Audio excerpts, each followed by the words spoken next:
I would like to go ahead and bring on this morning our guest, and very pleased to have him back on the radio. I had Dr. Bloom on a few months ago. He is the acting president and director of chemical and pharmaceutical science at the American Council on Science and Health. It's Dr. Josh Bloom. Good morning, Dr. Bloom. How are you doing this morning? Good morning, Dale. I appreciate you taking some time out again and joining us. And I've been following your work quite a bit, and you've been doing a lot of work recently on what has been dubbed as "quote unquote" the opioid crisis. What got your attention about this initially, as far as starting to dive a little bit deeper into the way that we were talking about how this crisis came about? Well, you could go back to 2013 when I wrote an op-ed that appeared in the New York Post, and it was against. It seemed benign at the time, but the drug Vicodin, which is hydrocodone plus Tylenol, was being moved by the FDA to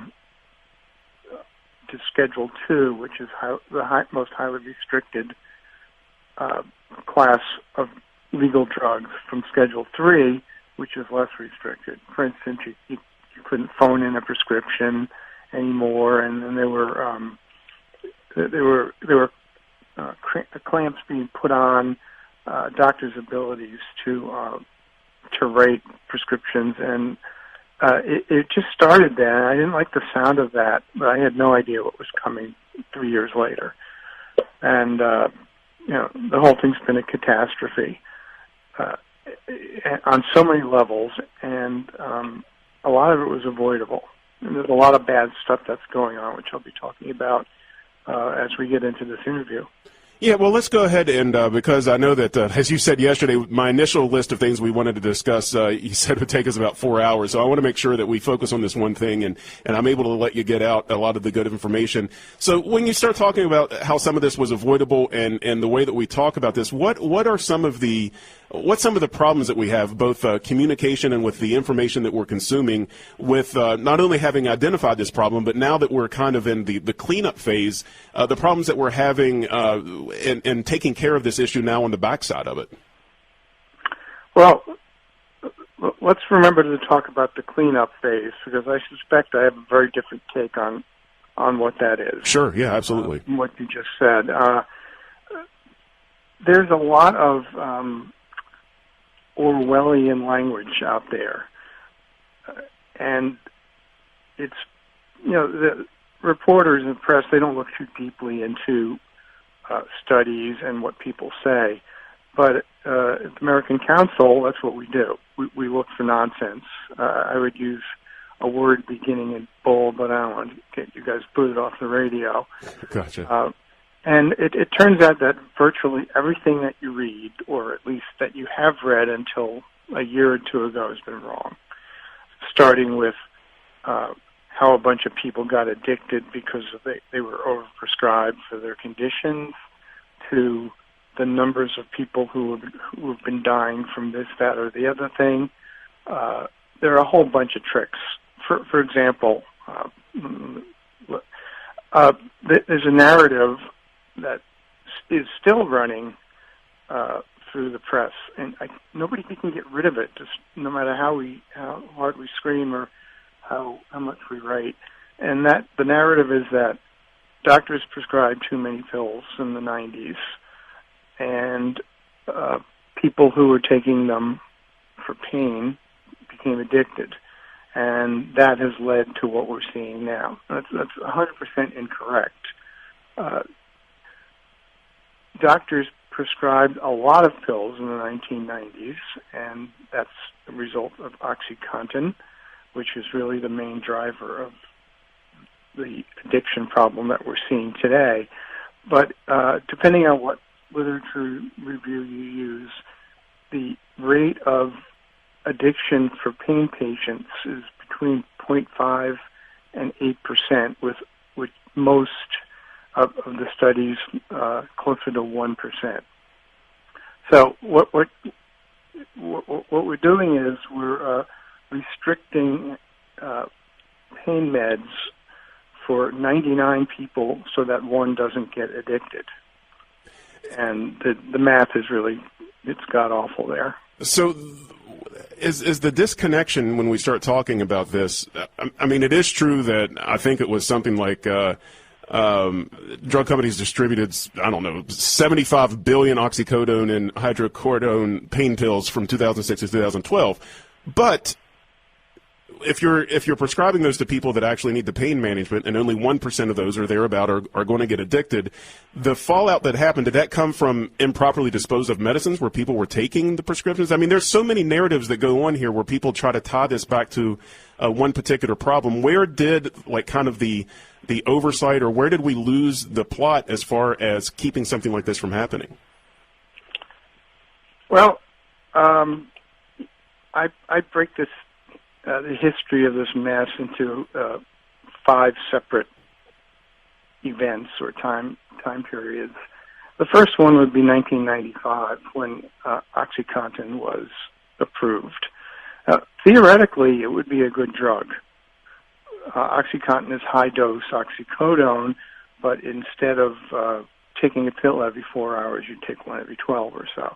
Because generally, when you have slow-release or time-release drugs, it's better for the patient, since you get a steady state of the drug in the blood rather than what we call a sawtooth pattern, up and down, if you're taking it every 4 hours or so. So theoretically it was a good idea, but it turned into a terrible idea when people found out that they could grind up the pills. And all of a sudden, you've got one pill, you can get 80 milligrams of pure oxycodone, and that's a lot of a strong drug. And if you smoke or shoot that up or sniff it, you're going to get addicted pretty fast. So there was a whole lot of OxyContin out there, and people found out that they could get high with it.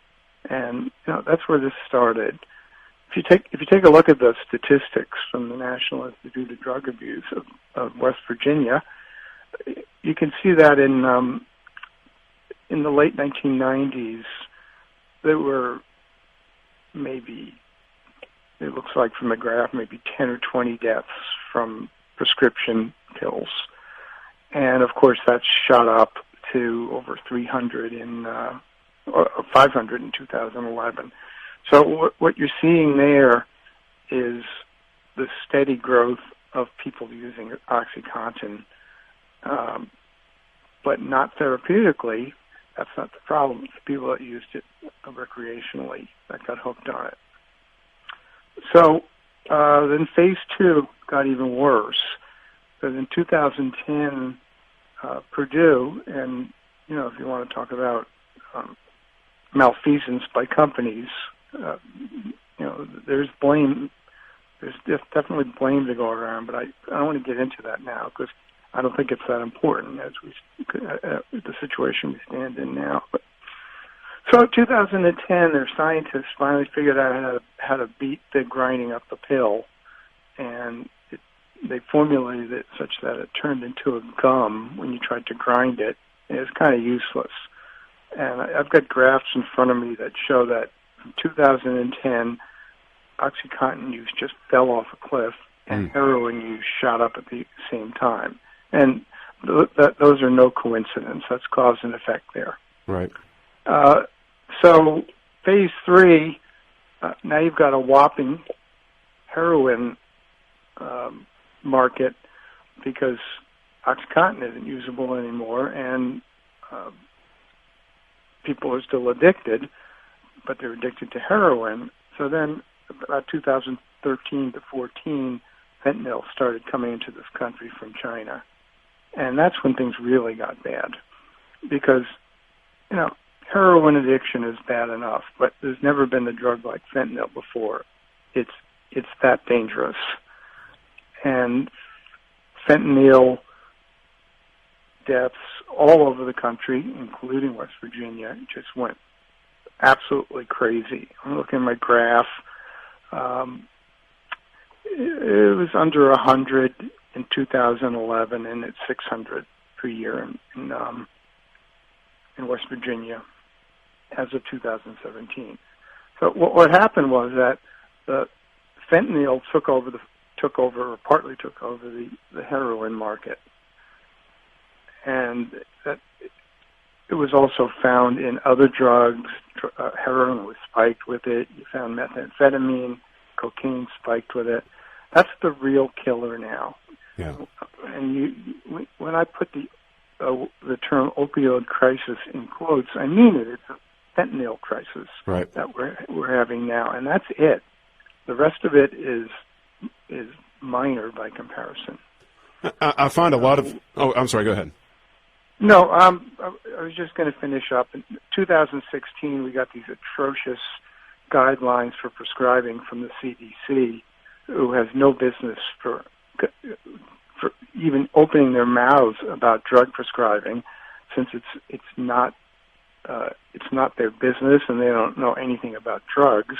Yet these guidelines that came out against all kinds of opposition, including the FDA, they came out and they became laws.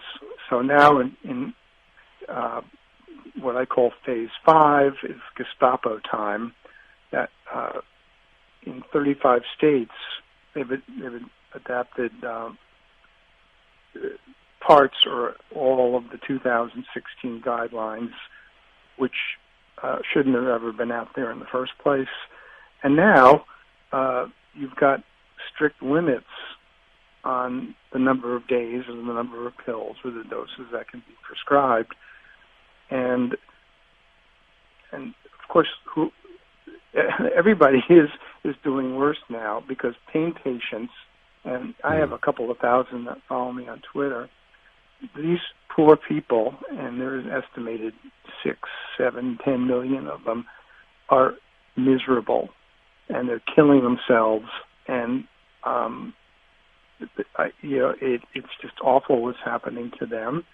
And the addicts have suffered also, because now they're getting whatever on the street. It's got an unknown amount of fentanyl in it, and they're dying from that.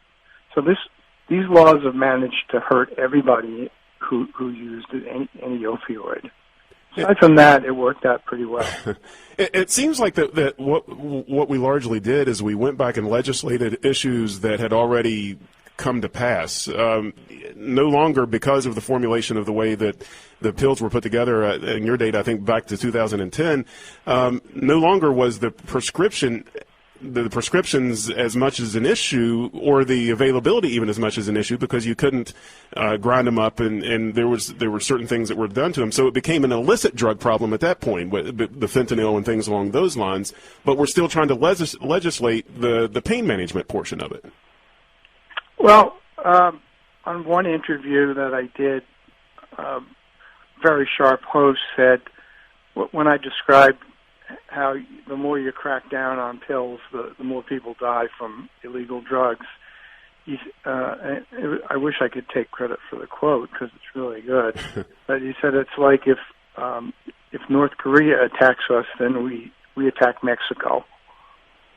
So it's doing absolutely everything wrong. It's just missed the plot completely. What I want to do is just real briefly, I also want to talk about, because I think that your commentary kind of left off at a great point, because one of the things that we had discussed in email is that in trying to get patients off of the opioids, and like you said, many of these pain patients, again, have a 1% or less addiction rate, generally speaking. Many of these people are being deprived of medicines that work, that would keep them from being in pain, because of these kind of laws that were put into effect that aren't really that effective at battling what it was supposed to be put in for. But then there's like substitution of information, like, well, they don't need the opioids anyway, because it turns out Tylenol is just as effective. And then for a couple of weeks, everybody was sharing a study online and everything. Look at this study. Tylenol is just as effective as opioids. Why are we doing the opioid thing anyway? But you threw a flag on that one and said not so fast. Well, I've done a lot of writing on Tylenol. If you look at all the legitimate reviews of it, it's essentially useless except for one purpose, and that's bringing down children's fevers. The only strong evidence that it does anything is for that. Additionally, it's helpful when combined with Advil or Relief, one of the nonsteroidal anti-inflammatories. Tylenol on its own is useless, and it's dangerous. So the switch to Tylenol, and I really ripped up Johnson & Johnson for using the so-called opioid epidemic to push sales of Tylenol. I wrote an entire article about that. It's a terrible drug. And it's not just me. I've interviewed neurologists and pain medicine specialists, and one of them called it the most dangerous drug in the world. Wow. Now, well, you have to take it in context.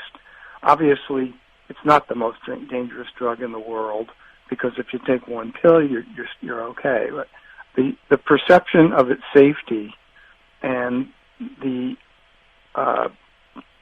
a rather fine line between the maximum dose and a toxic dose, which does irreversible liver damage. So that's what he was referring to, that it's perceived as safe, but it really isn't that safe. But it doesn't matter because it doesn't work anyhow.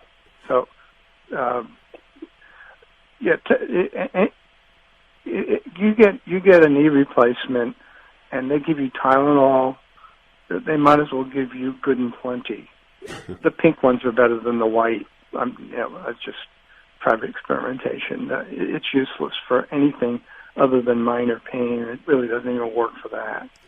So there was a study that was published that folks were citing that included, not to get too far into the how the test was put together, but basically they were comparing apples with rocket ships for the most part. It wasn't really a light comparison in the study. The method that was used wasn't very good. There wasn't a blind to the study, and it basically seems like it came out with a result that was unsubstantiated. That the lack of information was considered a success. Well, it was unsubstantiated, but the study was done to make a point, and then the numbers are then adjusted to meet the narrative. For instance, here's an example of one of the not mistakes, because it's intentional.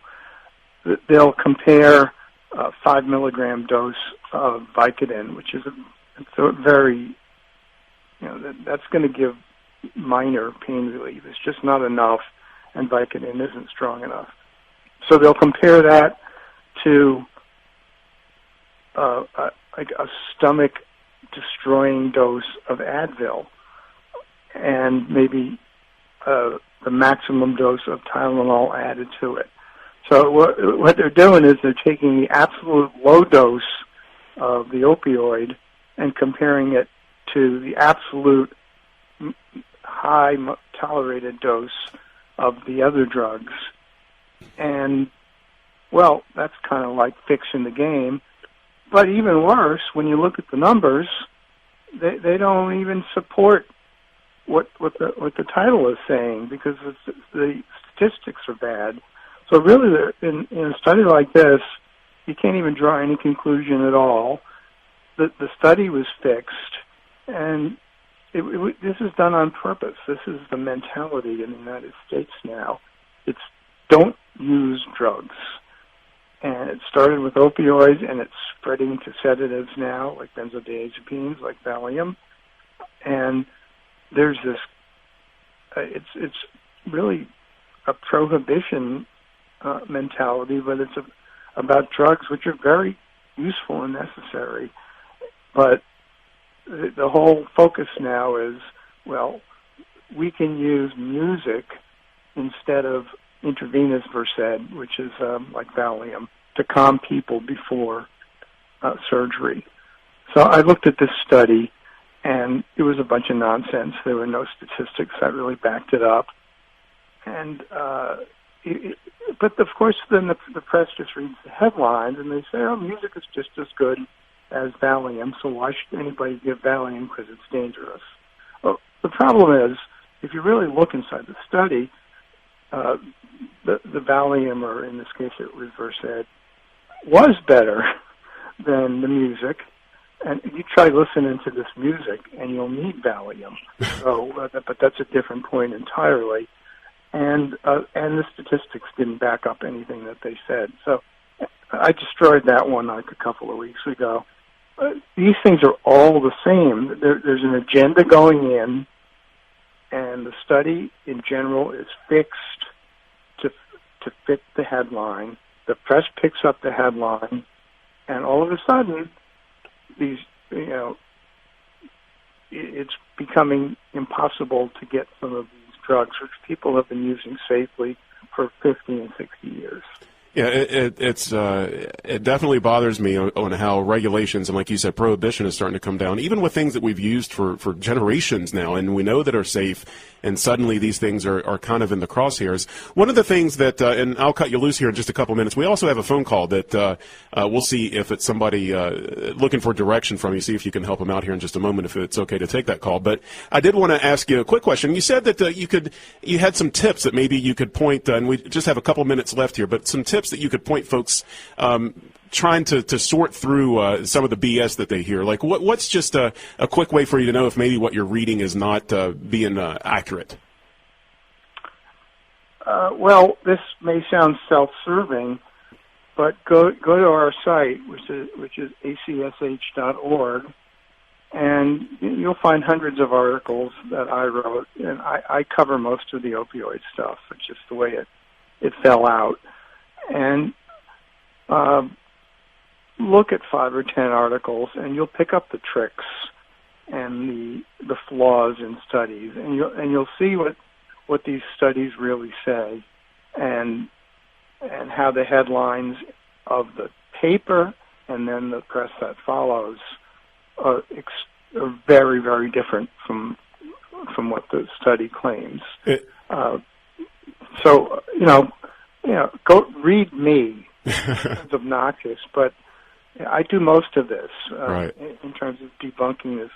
Well, I mean, and you have the credentials for it, and I suggested, and I shared a bunch of stuff on social media. You can go to 580 WCHS or my Twitter account, which is @ProducerCoop. I shared some articles that would give folks, if they wanted to take a look, an idea of what Dr. Bloom is talking about, because there is a certain method once you get behind the headlines and start looking into the data on exactly how this stuff works. Dr. Bloom, before I cut you loose, we have Julia, who's been on hold for several minutes here, who is a victim of this opioid crisis. She had a question she wanted to ask. I'm not sure what direction we're going on here. Do you mind taking this phone call real quick? Not at all. Okay, let's go ahead and bring Julia on the line, and she has a question for Dr. Bloom this morning. Julia, are you with me? Yes, hi. Good morning, Dale, and good morning, Dr. Bloom. I'm actually an incurable disabled victim of the narcotic hysteria Dr. Bloom had just mentioned. Dale, I'm sorry, I can't hear anything. To take away now benzodiazepines. Hold on just 1 second, Julia. I'm sorry. Mm-hmm. I'm sorry, Josh. We're having some technical difficulty with our. Okay, I think we're back now with it. Julia, go ahead. Go ahead. Can you say that? Hello? Yeah, go ahead. I just wanted to say that lawmakers are being very foolish. They should have Dr. Bloom as. I'm sorry, Dale. I still can't hear anything. I'll tell you in just a moment, Josh. Hold on just a moment. Because we are millions of people, and we're apolitical. Okay. Unfortunately, we had a little bit of an issue here. Sorry about that. We'll get Dr. Bloom back to say goodbye in just a moment. Julie, I'm really sorry about that. We had a technical issue with our phone lines here. I understand exactly where you're coming from, though. We need to have fact-based policy made. Julia sounds like a long-term sufferer from the hysteria that was involved in this. I'm really sorry that this got cut off because I think this was an important point to make. But unfortunately, we only have a couple of minutes left, and I have to take my final commercial break. Let's go ahead and do that right now. We'll take a break and be back right after this on 580 WCHS, the voice of Charleston. Your bank shouldn't make you feel like you're on an assembly line. It's about you, your family, your future. That's why you're gonna feel good about Polka Valley Bank, because people have been feeling good about us for over 100 years. Bottom line, we have all the services of a big bank, but we're local. At Polka Valley Bank, our decision-making is local. Our people get to know you and call you by name. It's a relationship with a bank that you can feel good about. See us online at polkavalleybank.com. Equal housing lender, member FDIC. Gresham Plumbing has been helping you solve your plumbing problems for 82 years right here in Charleston. You don't get to stay in business that long without providing top quality products backed by unmatched customer service. When you call or walk into Gresham Plumbing, you immediately know you're working with experts, not part-timers. Whether you're a contractor building 60 units or just trying to fix your toilet, Gresham makes your life simpler with the right answers the first time. See the experts at Gresham Plumbing and experience the difference experience makes. Just west of Edgewood Drive on Washington Street West. Hearing is your connection to the world, relationships, responsibilities. Because so much depends on your hearing. Depend on the experience of Dr. Bob Pollard and Dr. Sue Manahan to provide the time and expertise necessary to correctly fit your hearing loss and restore your connection to the world. Their office features the latest in WideX hearing aids, and the office in Canal City provides the easiest access. Call 357-9049 or click entpollard.com to make your appointment today. You're listening to 580 Live WCHS, the voice of Charleston. I'm Dale Cooper. Unfortunately, we had a switchboard problem there with Dr. Bloom online. Julia was making a impassioned plea. Julia's back with us, and I wanted to get her on the air before we had to leave this morning. Julia, good morning. Go ahead. Unfortunately, Dr. Bloom had to go. I had to cut him loose, but I think your information was very important, so I wanted to make sure you had a moment to get that out. Okay. Dr. Bloom is 100% right. He's one of the greatest advocates incurable disabled people have right now in this country, because he's an organic chemist and he has the science and he knows pharmacology. What lawmakers need to do, because I call many of them, probably over 200 now, wow. They need to start inviting people like Dr. Bloom. Actually, they should invite Dr. Bloom, but they keep inviting the same people over who have been discredited. They need to start talking to the scientists and pain management doctors, because right now we have only addiction specialists deciding the fate of people with bodily diseases. Yep. And it's terrifying because they don't understand the complexity. They don't understand pharmacology. And they are trying to treat us in the same way they would treat a drug addict. We are not Vulcans. We cannot mentally speak to our bodies with this mindfulness. And if the lawmakers do not wake up, they are all going to be voted out, because we are millions, apolitical Democrats and conservatives united. Dr. Bloom is one of the most trusted advocates we have. American Council of Science and Health has been on our side since we need more people like him. But right now, all we have is a few, because everyone is terrified. And the policies are against us, the laws are against us, and the lawmakers won't speak to us. Julia, better start. Julia, that's great information. I appreciate your impassioned plea. I'm glad vote, you and we know when Election Day is. That's what the lawmakers don't seem to understand. Very true, Julia. I'm running up against a hard break here. I got to go. Thank you so much for your phone call, and I agree with you. Thank you so much for that. That's going to do it for us. Have a great day, everyone. Thanks for tuning in this morning. Great show. 580 WCHS. I'm Dale Cooper. News 580 WCHS AM, 96.5 FM Charleston, and 104.5 FM Cross Lanes, a West Virginia Radio Corporation station. It's 10 o'clock.